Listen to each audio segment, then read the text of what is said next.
उत्तर प्रदेश की सियासत पर नजर रखने वालों को यह बात चौंका रही है कि समाजवादी पार्टी के साथ जुड़े बड़े ओबीसी और दलित चेहरों ने क्यों अलग लाइन ले ली है और वे क्यों सब कुछ गवाकर मझधार में खड़े हो गए। सियासी गलियारों में इस बात की चर्चा तेज है कि स्वामी प्रसाद मौर्य को सपा चीफ अखिलेश यादव से अलग होकर क्या मिला। पल्लवी पटेल को अखिलेश से पंगा लेकर और समाजवादी पार्टी के गठबंधन से बाहर आकर क्या मिलेगा।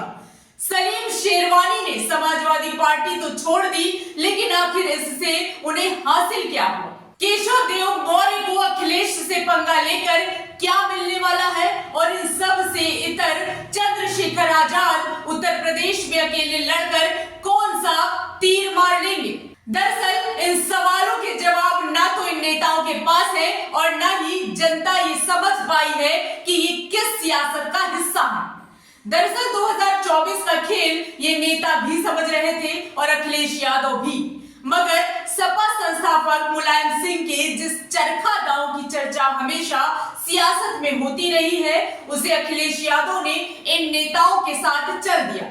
अखिलेश का यह चरखा दांव सिर्फ समानांतर तैयार हो रहे पीडीए के इन नेताओं के खिलाफ ही नहीं बल्कि कांग्रेस के खिलाफ भी था।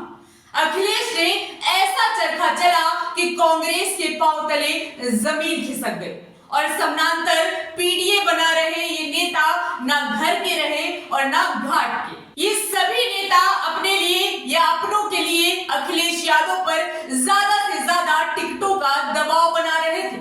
पल्लवी पटेल 3 सीट चाहती थी, स्वामी प्रसाद मौर्य अपने बेटे और आधा दर्जन समर्थकों के लिए टिकट चाहते थे। चंद्रशेखर आजाद अखिलेश के गठबंधन में 4 सीटें मांग रहे थे। सलीम शेरवानी अपने लिए राज्यसभा का टिकट और अपने समर्थकों के लिए लोकसभा का टिकट चाहते थे, जबकि केशव देव मौर्य भी लोकसभा की दावेदारी मांग रहे थे, मगर अखिलेश यादव ये सब देने को तैयार नहीं थे। याद करिए कुछ हफ्ते पहले का वह दौर जब अखिलेश यादव बार बार कांग्रेस पार्टी को गठबंधन में सीटों को जल्द ही फाइनल करने की बात कह रहे थे, लेकिन कांग्रेस टाल मटोल कर रही थी और ये नेता या तो अखिलेश का साथ छोड़ रहे थे या पीडीए को लेकर अखिलेश पर वार कर रहे थे। यह वही वक्त था जब पल्लवी पटेल ने राज्यसभा में सवर्ण प्रत्याशियों को मुद्दा बनाकर अखिलेश यादव पर पीडीए को ठगने का आरोप लगाया और खुद के ओरिजिनल पीडीए होने का दावा किया। यह वही वक्त था जब स्वामी प्रसाद मौर्य ने समाजवादी पार्टी से इस्तीफा दे दिया था और एमएलसी की सीट भी छोड़ दी थी। ये वही वक्त था सलीम शेरवानी और आबिद रजा जैसे मुस्लिम चेहरों ने सपा पर मुसलमानों की उपेक्षा का आरोप लगाकर छोड़ दिया था। दरअसल इन सभी नेताओं को पक्का यकीन था कि कांग्रेस पार्टी समाजवादी पार्टी के साथ गठबंधन में नहीं जाएगी, क्योंकि लगभग समाजवादी पार्टी अकेले लड़ने की तैयारी कर चुकी थी और वह कांग्रेस को दर्जन भर से ज्यादा सीटें देने को तैयार नहीं थी। स्वामी प्रसाद मौर्य कांग्रेस पार्टी के बड़े नेताओं के संपर्क में थे। पल्लवी पटेल सीधे गांधी परिवार के टच में थी और इन नेताओं ने लगभग समानांतर पीडीए तैयार भी कर लिया था, मगर तभी अखिलेश यादव ने मुलायम सिंह का आजमाया हुआ पुराना चरखा दांव चल दिया।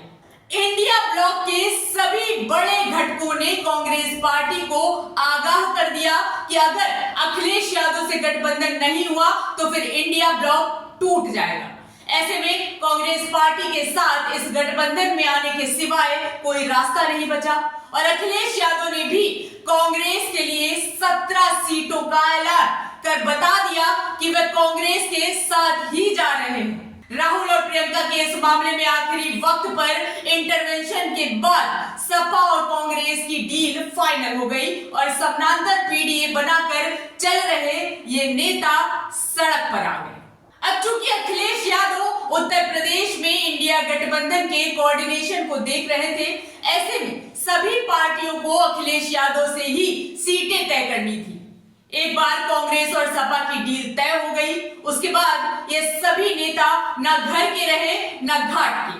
कांग्रेस पार्टी उनकी तरफ से अखिलेश यादव से बात करने की कोशिश करती रही, लेकिन जब वह अपने नेताओं के टिकट के लिए अखिलेश पर दबाव बना पाने की स्थिति में नहीं थी, तो फिर इन नेताओं के लिए कितना दबाव बना पाती। कांग्रेस की हालत का अंदाजा इसी बात से लगाया जा सकता है कि पल्लवी पटेल राहुल गांधी की दोनों रैलियों में शामिल हुई। वाराणसी में राहुल की जीप पर दिखाई दी, तो भारत जोड़ो न्याय यात्रा के समापन में मुंबई के मंच पर थी, मगर कांग्रेस पार्टी पल्लवी पटेल की कोई मदद नहीं कर पाई। बताया जा रहा है कि कांग्रेस पार्टी ने ही पल्लवी पटेल को यह सुझाव दिया कि जब बात नहीं बन पा रही है तब वह अपनी 3 सीटों पर उम्मीदवार उतार दे। यही नहीं, कांग्रेस के उत्तर प्रदेश के प्रभारी अब अखिलेश यादव से स्वामी प्रसाद मौर्य को दोबारा एडजस्ट करने का आग्रह कर रहे हैं।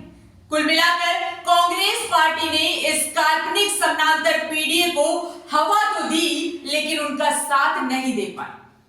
अब ये सभी नेता बीच मझधार में अटक गए हैं। फिलहाल दोस्तों, अब आगे क्या होता है ये तो देखने वाली बात होगी। आपका इस खबर पर क्या कुछ कहना है, कमेंट बॉक्स में अपनी राय जरूर दें। वीडियो को लाइक करें, शेयर करें, चैनल को सब्सक्राइब करना बिल्कुल ना भूलें। नमस्कार।